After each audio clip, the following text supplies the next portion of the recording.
there is we have annexures in which they have given exactly. I mean, even if we are in the low resource setting, we can take out those printouts and we can tell them exactly. So if you see, we divide our thali and see about half the thali has to be the vegetable, and around one-fourth has to be the carbohydrate, and one-fourth has to be the protein.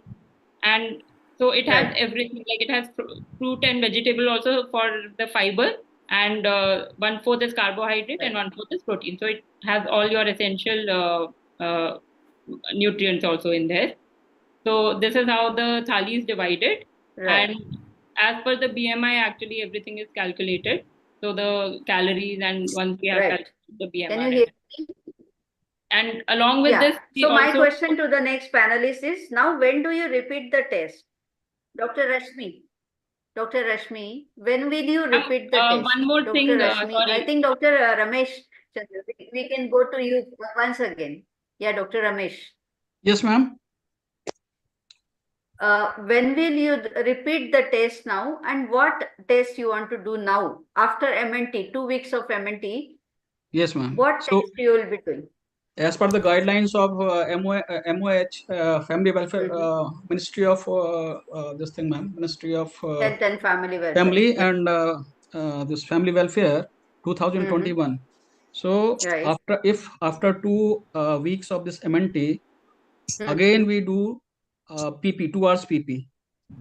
Now we have got 2 subsets of the patients. If the 2 hours PP is less than 120, that means we will continue this MNT, number 1. Along with MNT, we will, very important thing is your physical exercises also, ma'am. Suppose another subset of the patient will be, if it is more than 120, then we have got 2 options. That means we have to start, along with the MNT and physical exercises, we have to start on pharmacological agents also. Now we have got 2 types of pharmacological agents. Either we can give oral or we can give insulin. Now insulin is basically is the main treatment of the diabetes. Sir, I think we will restrict this discussion here. We will go ahead with the investigation first, and we'll talk about the management. So naturally, you have talked about MNT for 2 weeks. After 2 weeks, you will review her. You will do her 2 hours postprandial test. And if that is less than 120, the sugar, you are happy that she is controlled on MNT or managed on MNT. You will ask her to continue with that. Meanwhile, how will you evaluate the mother and the fetus? I think Dr. Neetu can take up this. Dr. Neetu? Yes. Yes. For mother, I think I should go for this her blood sugar testing. Besides glycosylated, I have to check for her organs, effect on the organs. Like I will go for fundus examination, then renal function test, microalbuminuria I have to screen for, and then this for fetus, I think one is besides first trimester scans, dating scan and NTNB scan, double marker has to be done. Then it has to be level 2 scan at 18 to 20 weeks, and then echo has to be done. Yeah. And further for fetal comment on the HbA1c, madam? Would you like to do the HbA1c at this point of time?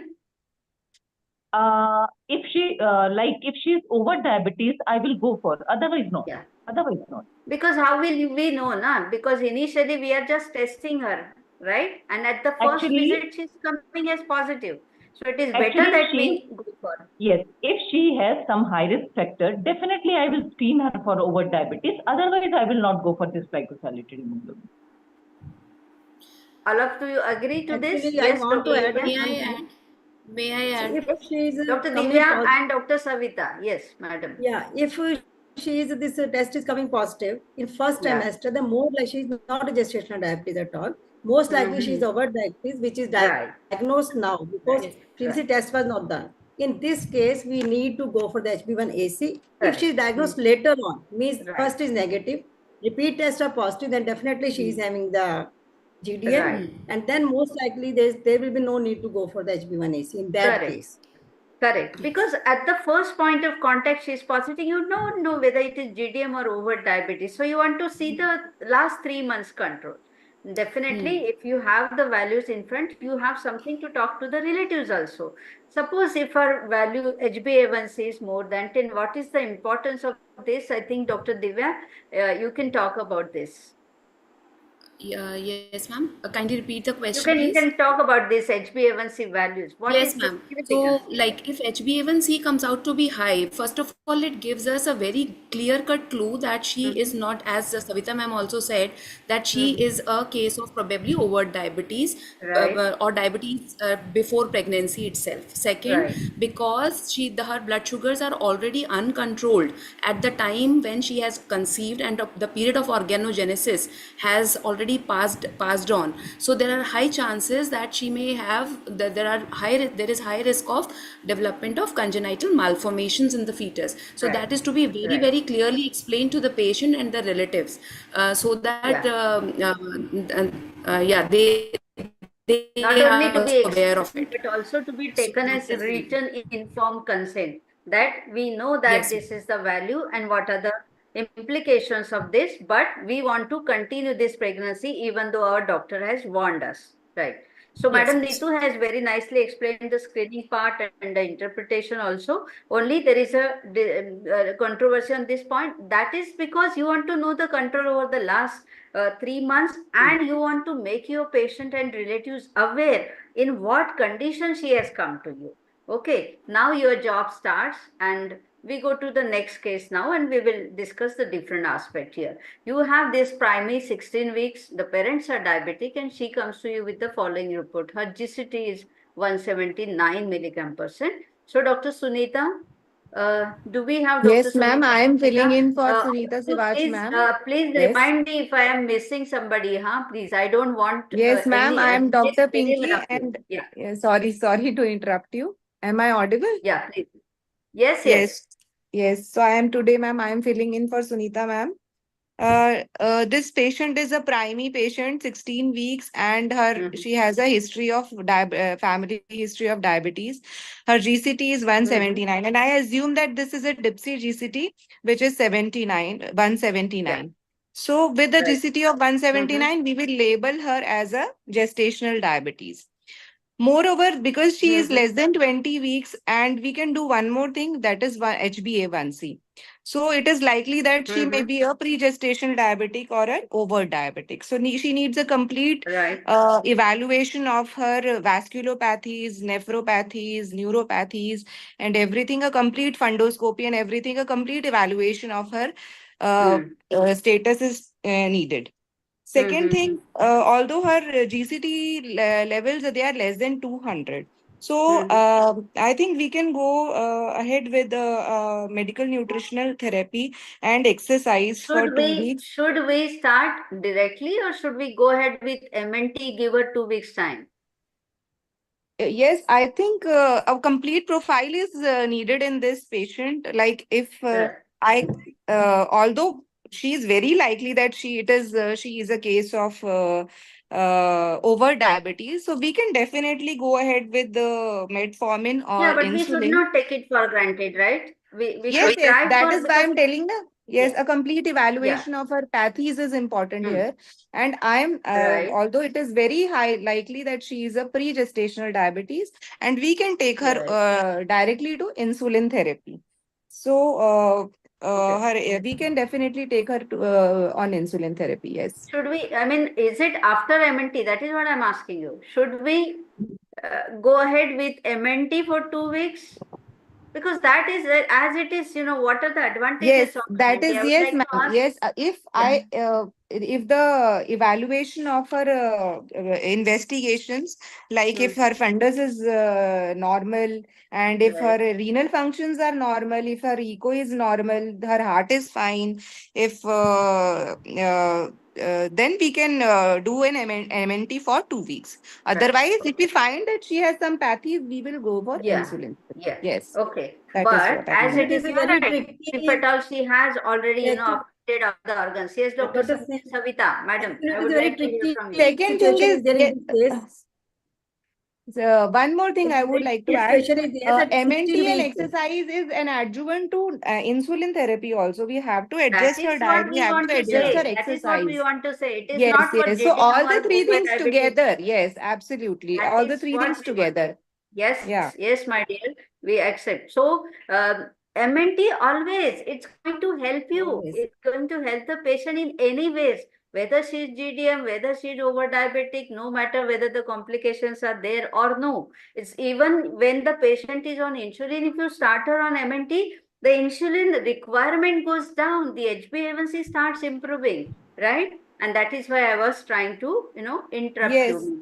yes, ma'am. So So thank you, it is my dear. not. Yes, yes. Thank you. Okay.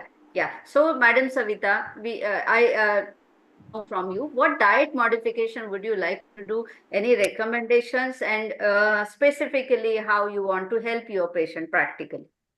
Yeah, so already I emphasized that diet is the prime stay of treatment for diabetes, maybe it over diabetes, maybe the gestational diabetes, maybe the pre-diabetic. So Right. this is a must in every treatment. She might be having insulin. So diet is very, very important. We have to modify the diet. First, we have to decide how many calories to be given. It is altogether different in the pregnancy and non-pregnant, actually. We cannot say but diet they were taking in the non-pregnant stage, and that has to be continued, same pattern is to be continued. And any obstetrician alone cannot decide the diet. It has to be dealt in combination with the trained dietitian. And very practical things which I am observing, that we ask the patient to go to the dietitian, they go there, and we are very happy that blood sugar will be controlled within 2 to 3 days. But what happens after 3 days? The blood sugar are even higher. Reason being, the dietitian themselves don't know much about the diet of the pregnancy, how it should be distributed. So it should be collaboration with us. We have to tell them that these much proportions are to be given to this patient so that they can divide her diet accordingly. So sometimes they just give the list of paper. I have seen them that these things, they take the things, these are not to be eaten. So they stop that thing and start taking the other. And they take in plenty of amount those things that is to be taken. So that leads to very high levels of blood glucose. So the main principle behind this, first decide the calories. If she's overweight, BMI is more than 30, then she has to be, the calorie should be 25 kilocalorie per kg. Otherwise, 30 kilocalorie per kg is sufficient. We don't have to reduce the 1800 kilocalorie must to be given, even if she's obese, because otherwise she may go into the hypoglycemia or ketoacidosis. So then diet is to be divided into 6 or 7 proportions. 7 proportion, if she takes the breakfast a little late. She says, I take the breakfast at 9. Then before breakfast, one small diet has to be, some small proportion has to be added to her diet. Otherwise, 6 are sufficient. Breakfast, 3 major meals, 3 smaller meals, and 1 additional can be given if interval between the dinner and the breakfast is little big. And the diet mainly is by the carbohydrates, 40 to 50%, 20% by the proteins. And that is decided by the dietitian how much, what she has to take, so the diet is complete in that way. And the carbohydrates are to be complex carbohydrate. Complete sugar should not be taken. Whole grain is the best. Rice also, brown rice she can take. Dals, sprouted.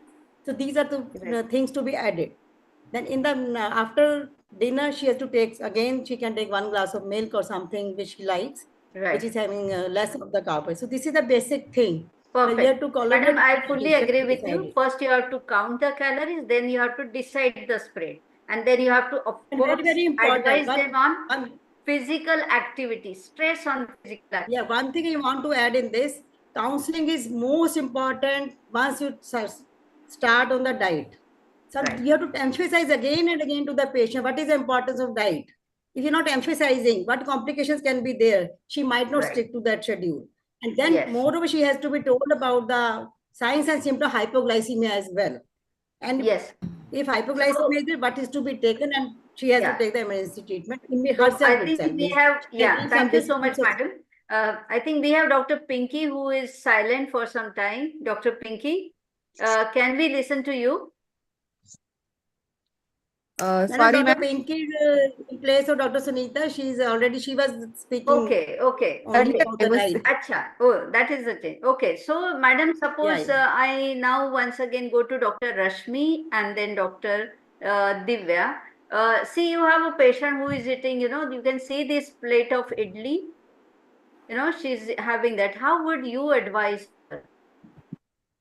Actually, the diet should have less, there should be equal distribution of protein, actually 50% carbohydrate, 30% protein and 20% fat should be there. So in the above thali, there is no protein is visible. It is only idli with sambar.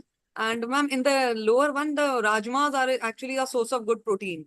And so this is what is called as exchange of, you have to teach them what options, 6 idlis, and so how to reduce on the carbohydrates and what things to be added, non-starchy vegetables, then the starchy vegetables, proteins. So you replace the food items with the better options. That is what Madam has already talked about, 3 main meals and 3 small snacks. So that is what is. Now coming to the management part. So we start with, I think, have we skipped anybody? Dr. Divya, I think we can hear from you.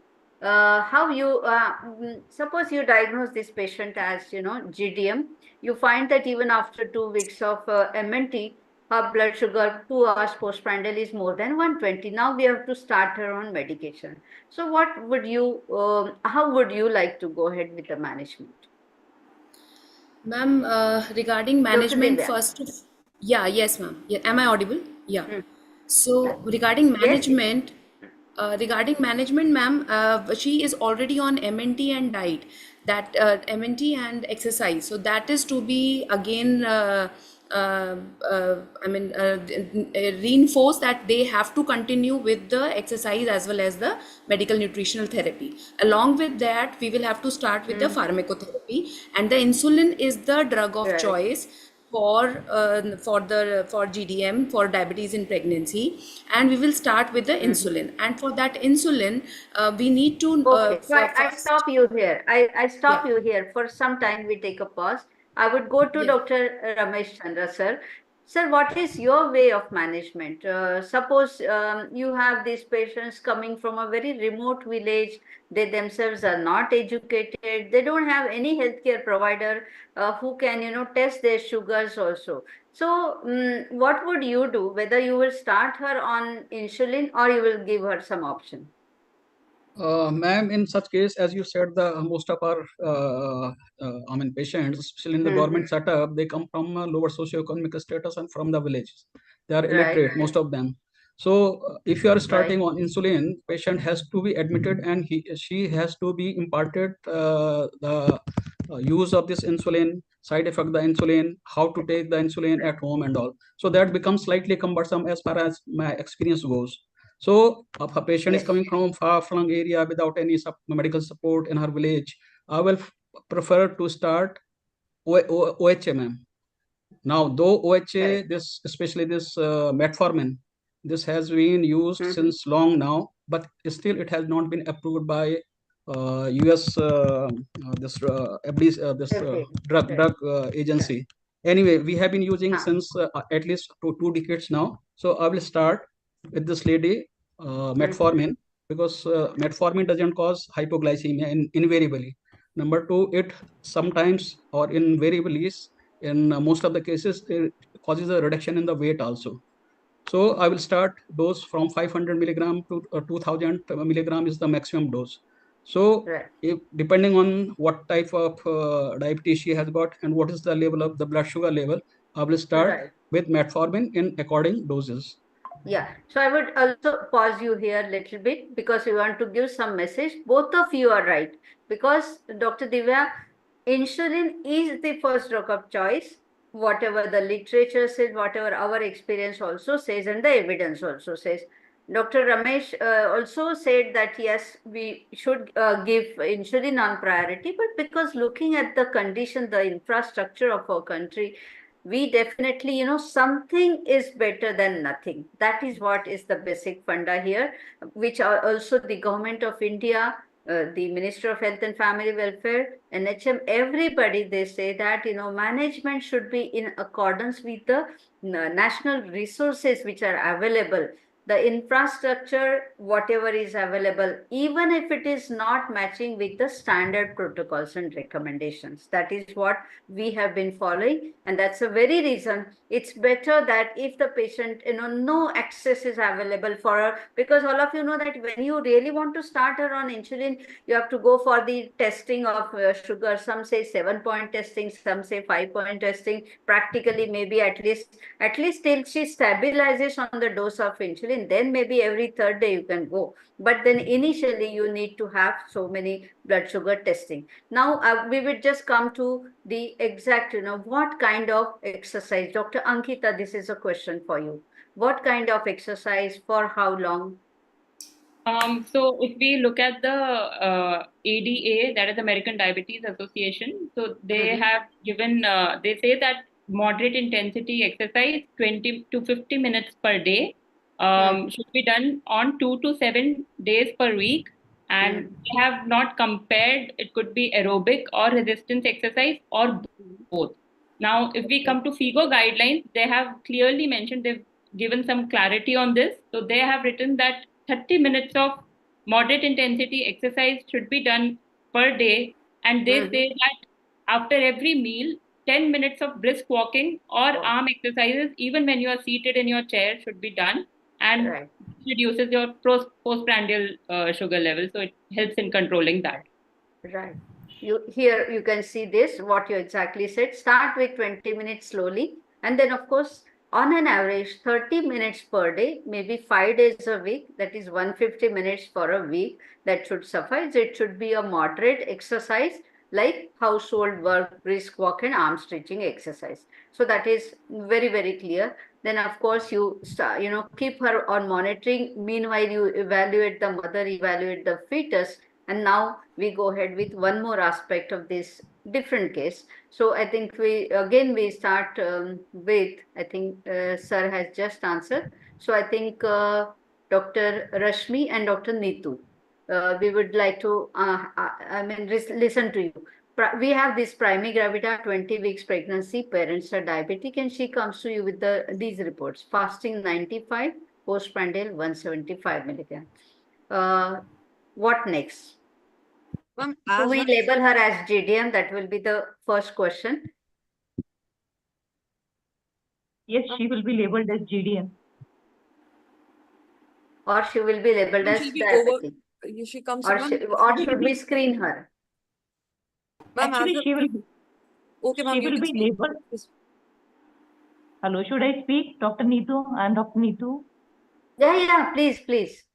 Actually, Dr. Sneha says. Dr. Neetu, please. Yes. Here the PP is coming to be 175. She will be labeled as GDM, whatever it is that she is pre-gestation or gestation, but labeling will be GDM. Now, question anybody comes, has a different. I want to we agree with you for some different reason, but yes, Madam Savita.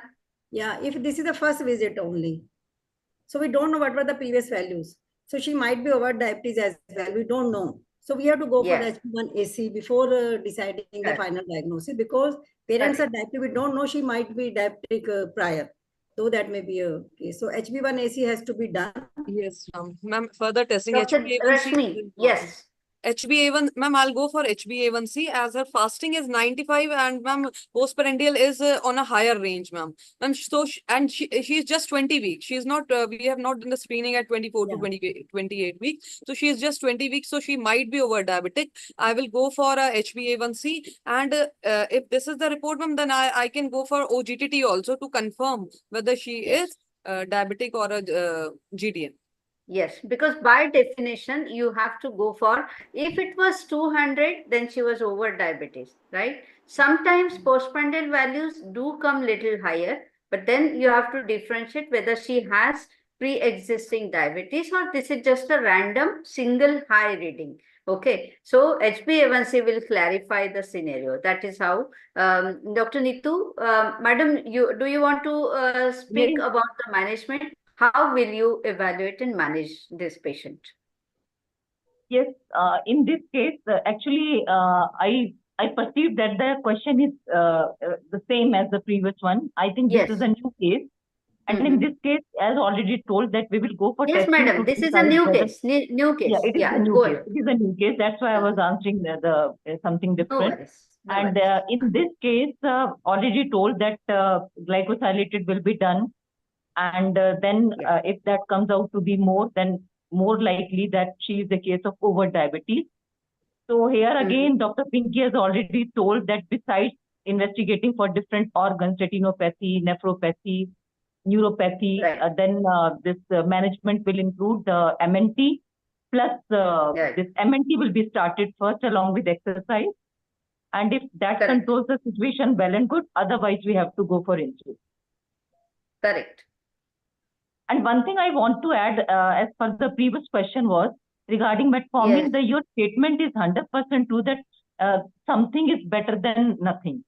But if facilities are available, never choose metformin. Never choose metformin, because as far as fetus is concerned, it will cross the placenta, it will act on fetal pancreas, it will lead to the fetal insulin secretion, and it will lead to macrosomia. And then once the baby is delivered, it will lead to hypoglycemia. Yeah. Madam, in fact, if you remember, we are saying the same thing, that insulin is the first drug of choice. But if at all you do not have the facilities available, something is better than nothing, and that is why you should start metformin. And that is what is the recommendation even by the government of India.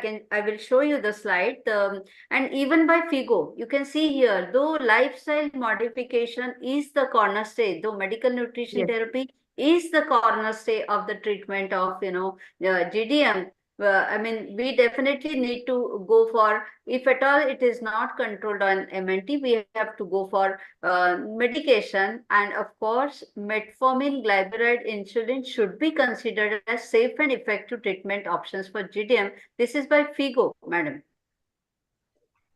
This is a slide from FIGO recommendations. Okay. So, why should we go into the controversy? See, look at this slide. This is a Government of India slide. I'm sure Dr. Ramesh sir will definitely have this and know about this. Diagnosis and management. This is a technical and operational guidelines which say that metformin insulin therapy is the accepted medical management for pregnant women with GDM not controlled on MNT, and insulin is the first drug of choice, and metformin can be considered after 20 weeks of gestation for medical treatment of GDM. Correct? So we go ahead with the discussion. These are the various organizations which actually see, if I read for you, SUG says insulin and oral agents are equally efficacious and safe. American Diabetes Association says short-term data support glyburide and metformin. Even CDA says insulin preferred if non-adherent to refuse insulin, initiate. If this is here, there is a difference. If non-adherence to insulin, then you go for metformin and glyburide. IDF also says metformin and glyburide safe and effective alternatives. And NICE says that if targets not met within 1 to 2 weeks of MNT, then of course metformin and insulin are recommended.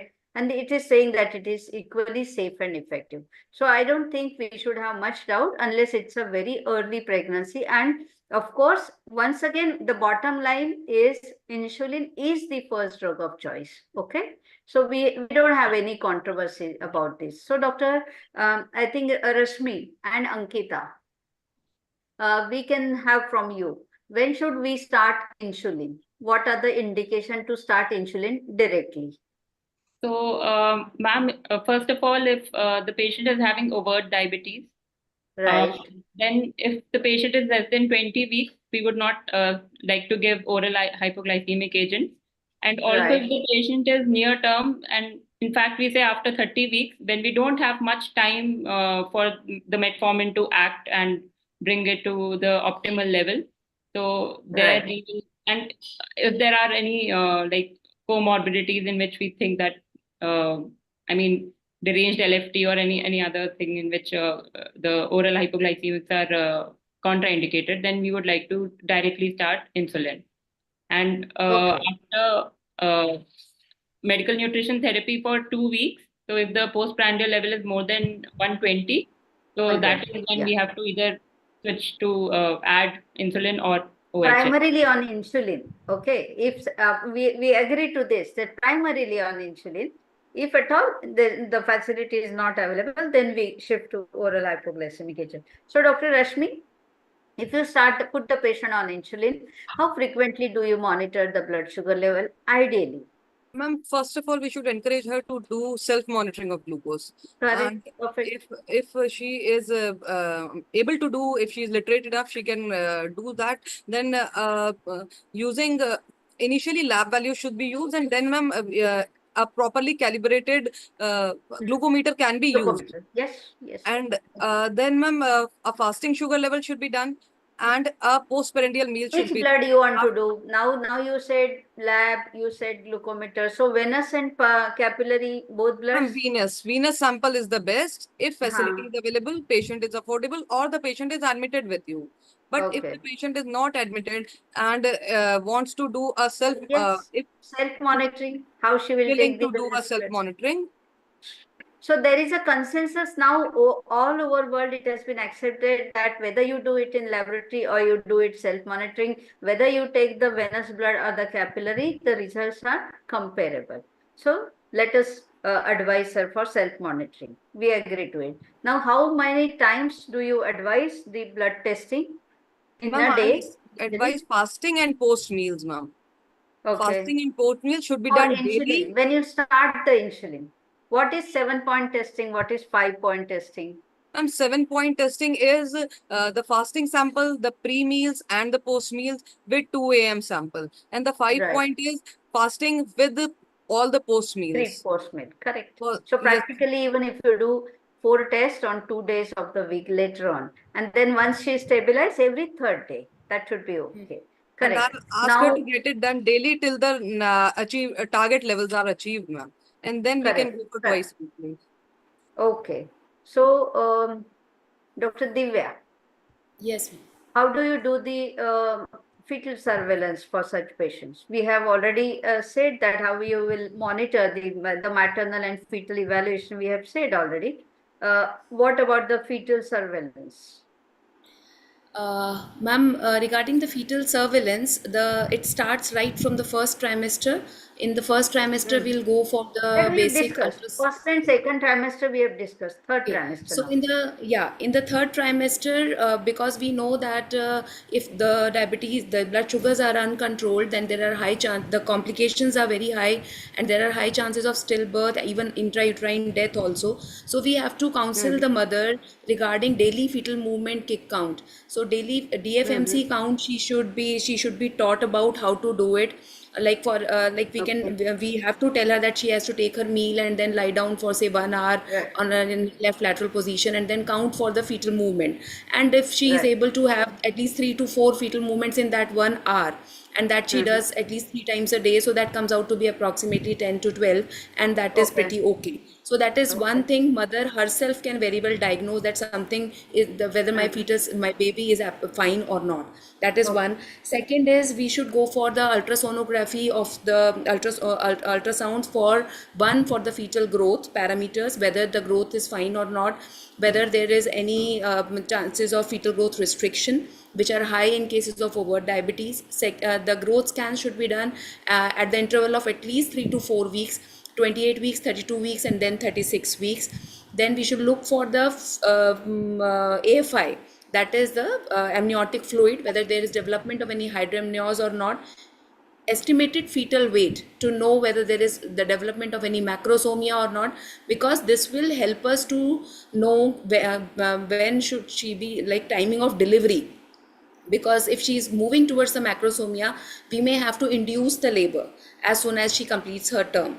That is another thing. And after once she is the weekly NST of course has to be done. And if we are suspecting placental insufficiency or there is simultaneous development of preeclampsia, we may have to go for the Doppler so as to know whether the she's getting the fetus is getting the blood supply properly. So that is one thing. And so now we go ahead with the third trimester. This primigravida, 33-year-old, 7 years infertility. obese PCOS, conceived on treatment, continued metformin, diagnosed GDM at the first visit. She is controlled on MNT. That is what is given to us. HbA1c is 6.9 at 33 weeks. Macrosomia on ultrasound. What is given is diagnosed GDM at first visit and controlled MNT, that is for the initial first 2 weeks, right? HbA1c is 6.9 at 33 weeks and she has already developed macrosomia.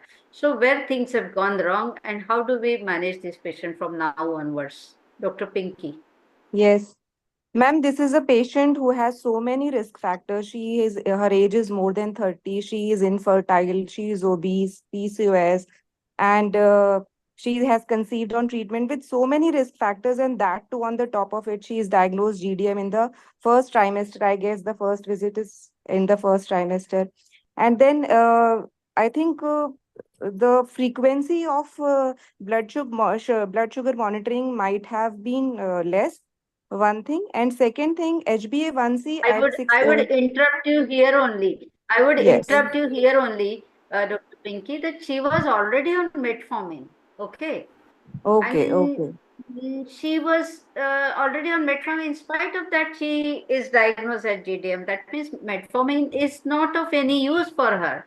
Definitely, Correct? because metformin was not of use. Either the dose might have to be increased.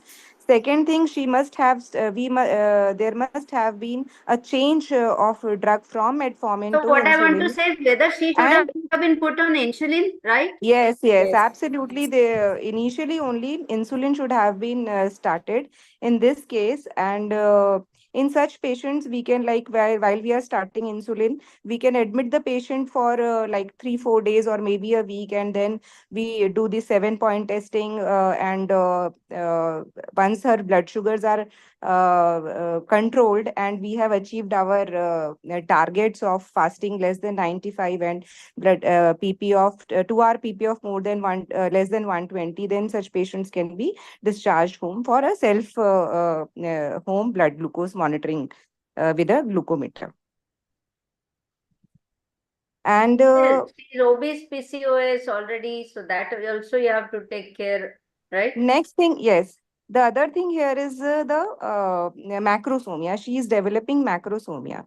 So the fetal monitoring, as we have already discussed, is crucial in this patient. And also, second thing is that will have to plan a delivery at around maybe 37 weeks, when she completes her term, or 38 weeks, depending upon the control of her sugars. And the planning of delivery will depend whether the estimated fetal weight at 37 or 38 weeks is more than 4 kgs or more than 4.55 kgs. Then in those cases, we'll have to if it is more than 4 kgs, we'll have to plan for a cesarean section, for an Okay. elective cesarean section. Yes, so we have understood your plan of management, but first and foremost, her basic management right from first visit itself has gone wrong. Okay, obese Yes, PCOS is absolutely. not responding to metformin. Whether she was advised weight reduction or no, but at least she should have been advised then, and she should have been put on insulin right at the first visit, right? Why Absolutely. she developed, if she was controlled on MNT for the first visit, I mean first 2 weeks, then maybe she has not continued that nutritional diet advice or whatever active exercise, right?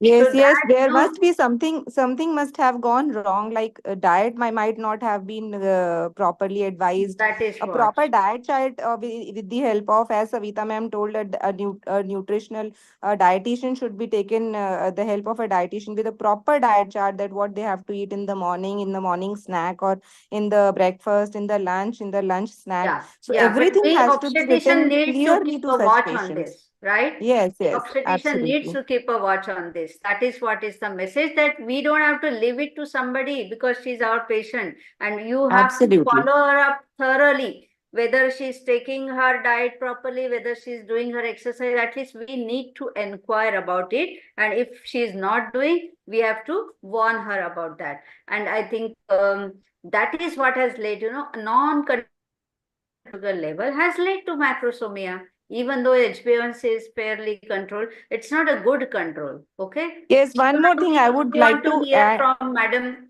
Yes. Yes. Anybody wants to say something? Yes, I want to add one more thing. Yeah, please. HbA1c in third trimester is not a very good indicator of control of blood sugars, Right. because with the dilutional anemia, the physiological dilution of dilutional anemia that develops in pregnancy, that alters the HbA1c levels. So Correct. some research is like going on whether to take glycated albumin or some other markers to look at the long-term control. But as of now, no such marker. We don't have any such marker. So Right. I think HbA1c can be a deceiving Yes. investigation. So Yeah, we and that's better the very reason look at. having a good glycemic control right from the beginning Absolutely, yes. is very, very important. So, Madam Savita, we want from you how, I mean, what is the role of ultrasound in detecting macrosomia? Do you really feel that it is very sensitive for diagnosis of One thing is macrosomia? just before this question, I want to add one thing. HbA1c is only having one role in pregnancy. That is in the first trimester to just confirm whether she is overt diabetes or gestational. Once she is proved diagnosed to be diabetes, it should not be monitored by HbA1c. It should be strict monitoring of the blood sugar as already discussed. So no role of HbA1c after the first diagnosis. So for monitoring the previous levels, because we want the strict control. And one thing more I want to add, that though we say insulin is first line of treatment, in our hospital, in my ward, at least 3 to 4 patients are admitted daily of the diabetes. So even though it is like that, like you already explained, depending on the socioeconomic status and comfort level, you just see, even if I advise a doctor to take the insulin in initial stages, she will not take. She will say, okay, madam, it is good to go for the metformin. In our setup, after MNT, we are going for the metformin, though insulin is the first line. And even the glyburide, as already told, it is under study. Same is our experience, madam. So we should, the take home message should our be, experience. Yeah, because control may not be, means they may not do the monitoring is very difficult with the insulin. With metformin, though we have to go the samples, and one thing I am advising what we have to do, what I am following, that you do one fasting level, next day you do post meal lunch, next day you can do post dinner, so as to see all the 3 levels. It is not that in one day you have to go that 5 or 7 level only to decide the doses in the initial. Once you decide the doses, and you want to see maintain whether it is regular or not, you can go for the one fasting, next day one post lunch, then post dinner, so that she doesn't have to do the so many samples. So this is the practically which we can follow for the monitoring of the blood sugars. The macrosomia, basically macrosomia is any baby more than 4 or 4.5 kg. So any diabetic woman having this, actually I should say not the macrosomia, I should say large for gestational age. It should be large for gestational age, because if it is 30 weeks, baby weight will not be 4 kg. It might be, but it will be large for gestational age, meaning that baby weight more than or equal to 19th centile of the growth charts. That particular gestation age. So the macrosomia is only near term, when baby will be more than 4 kg. Large for gestational age. Any baby large for gestation means blood sugar levels are not controlled. Okay, means she was not, either she was not following the diet, either the level she was not doing the proper way. It is also that she was not doing. She might be taking the blood sample after, not after 2 hours. She might be taking after 3 hours of the meals. We don't know. So that is very, very important to tell the patient after how many hours the blood sugar level are to be taken. So this, how to diagnose it by the ultrasound? The most common method is head log. We already know. We take the BPD, AC, and this FL into the account. And the sensitivity is not too much. Means once baby weight is increasing day by day, means near term, we're not very, very sure about this, how much weight baby will be having. Though the initial means when the baby is 3 kg, 2.7, the sensitivity and specificity little better. Means if baby is 30 weeks, 33, 34 weeks, when it lasts for gestation. But 4 kg baby, the sensitivity is not very good for the ultrasound. We have to go with the clinical examination as well. And we can go by that also, but it is not definite. We say that it's 4 kg or 4.5 kg. By clinical exam, we can come with that. Mostly the macrosomic baby needs to be delivered by the, as Dr. Pinky has already told, it has to be delivered by the cesarean section. So the message very well taken, madam. And we go ahead with the next point now, Dr. Ramesh Chandra sir. What is the role of Doppler in women with diabetes in pregnancy? Ma'am, if we talk about this Doppler, in first trimester, here the role is basically for prediction the preeclampsia, because one of the complication of this HIP is preeclampsia. Right. So for that we have to do the PI of the uterine artery, ma'am.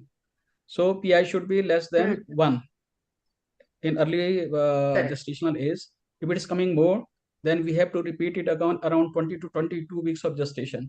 Before that, if it is coming more than 1, we have to start low dose equisprin. Now dose is ranging from 75 to 100, 150 milligram. Most of the centers, they are giving 150 milligram, but ACOG writes somewhere 81 milligram also, man. So number one, that is I know. role of this calcium. So Suppose we right are from getting 50, previously it was 50, but then 75 to 150.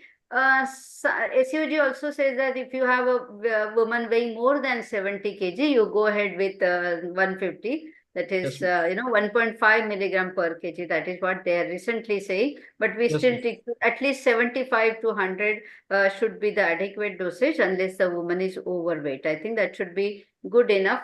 And now, I think when will you deliver this patient? That is all I think we will discuss. Now, I think Dr. Divya and Dr. Pinky, both of you can discuss this, and then we conclude.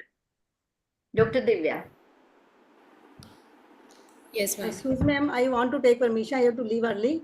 So all the best for your elections. We have already voted for you. Thank you, madam. Thank you so much. Thank you so much for, in fact, we enjoyed having you here, madam. Thank you so much. Great. Just about to conclude, I think that's the last question. How should you decide the delivery? That's the last question, madam. Dr. Divya. Yes, ma'am. The delivery, like if everything is going on normally, in the sense the blood sugar is well controlled, then in that case, we can continue till 38 to 39 weeks of pregnancy. Right. In any case, 39 weeks we should not go beyond 39 weeks. If any kind of complications, say for example, blood sugars are not getting controlled, or if she develops any kind of comorbidity like preeclampsia, etc., during pregnancy, we have to take the decision prior. As madam mentioned, large for gestational age baby or macrosomia, we may, if she's going towards that, we may have to take the decision of induction of labor before 39 weeks also. But we should always try that 37 weeks, we should at least cross 37. And the fetal weight is one more parameter to be considered. Yes, yes, that is to be considered. Yeah. Yes, induction of labor has to be on. Then then says vaginal delivery should always be the first choice. Cesarean section should be done only in obstetric indications. Yeah, so not only that, just more than 4 kg. She's a GDM, so we have to go for. Yes. Yes, so friends, yes. That thank for you so that much. we should go for, and during. All of us contributed so much to this discussion. I would just like to give this key message that advocacy and adherence to protocols for testing hypoglycemia in pregnancy as universal testing. That means every pregnant woman during every pregnancy should be tested. So to all pregnant females using single step procedure, and of course, with the proper interpretation, we have to follow them lifelong with lifestyle modification. This will make a revolution. Achieving euglycemia and then having the fetus from this mother will, automatically regulate or inhibit the further incidence of diabetes or hyperglycemia, and that is how we are going to decrease the incidence of hyperglycemia not only in pregnancy but also to the general population. And we have to advise them regarding the diet control definitely for throughout life, because down the line around 5 to 10 years, almost 20 to 50% of these women, they are going to develop frank or over diabetes. That is what the message we want to deliver. So thank you so much, all of you. Once again, such learned panelists. It was pleasure enjoying the discussion with all of you. And friends, I just once again make a humble appeal to all of you. If at all you have not voted, please do vote at the earliest, because this is only now last 4 days. I'm Dr. Sneha Bhuyar, your own candidate for Foxy Vice President from West Zone. You have to vote for 2 candidates, so please keep me as your first choice for the post. I thank all of you who have already voted. I thank the organizers, and of course, I thank Dr. Jyoti Malik and Dr. Kiran Chandana for coordinating and collaborating for this program. I thank everybody, Dr. Ramesh Chandra sir, Dr. Savita Singhal madam, Dr. Ankita, Dr. Divya, Dr. Rashmi, Dr. Pinky. I hope Dr. Neetu Sangwan. I hope I have not missed anybody, and I thank all of you. Thank you so much once again. Thank you, ma'am. All the best for Thank the you so election, much, ma'am. ma'am, for giving the All the opportunity. best. Thank you so much. Ma'am, all the Please best. encourage voting from your society, your colleagues and friends. Definitely, ma'am. All the best. Thank you so much. All the best. Yes, over to you, Dr. Kiran Jyoti. Yeah, many best wishes to Dr. Sneha. I know you would make a wonderful vice chair with so much of academic work going behind you, and you have been traveling throughout even India from east to west, north to south. And all our best wishes are with you. Haryana Obs Gynae Society wishes you all the very best for your future. And also Dr. Kiran is also coming for our committee chair of MTP Best committee. wishes So I to wish Dr. her, Kiran also. yes, she would also, she has been doing a lot of hard work. We wish you all the very best. And thank you each one for joining. Thank you. It was a great panel discussion and very practical. So many doubts have been cleared. And I'm sure whoever has joined must have learned some few new things from out of it. And once we get the recording, I think we can again post it so that people who could not join today maybe would benefit out of it.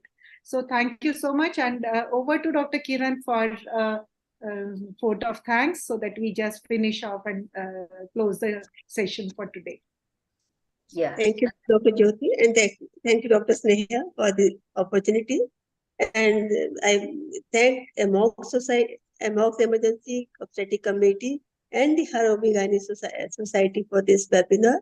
And thanks to Dr. Kiran Kakoti sir, Dr. Ajendra Prasad Pardesi sir, Dr. Bipin Pandit, Dr. Sneha Prihar, Dr. Parag Biniwale sir, and our own Dr. Ragini Agarwal ma'am and Dr.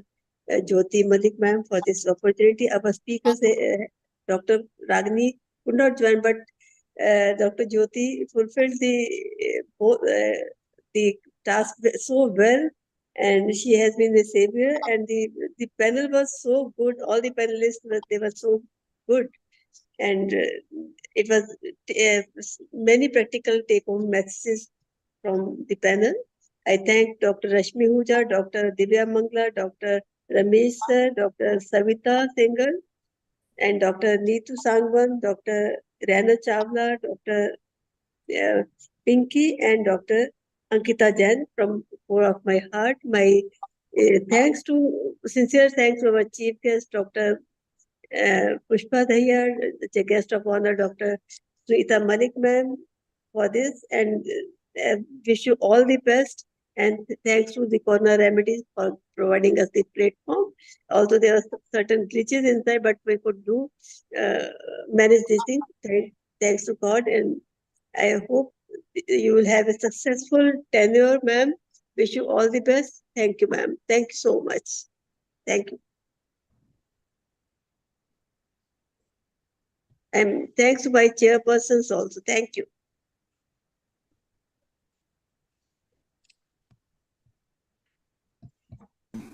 Yeah, thank you. Thank you, each one. And I think we can close the session now. Yes.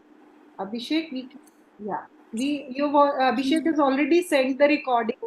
I have sent it on all the groups.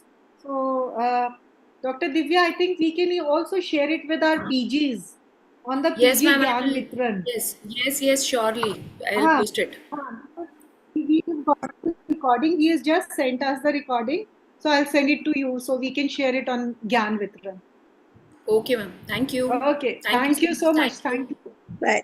All the best. Bye-bye. Thank you, Kiran ma'am.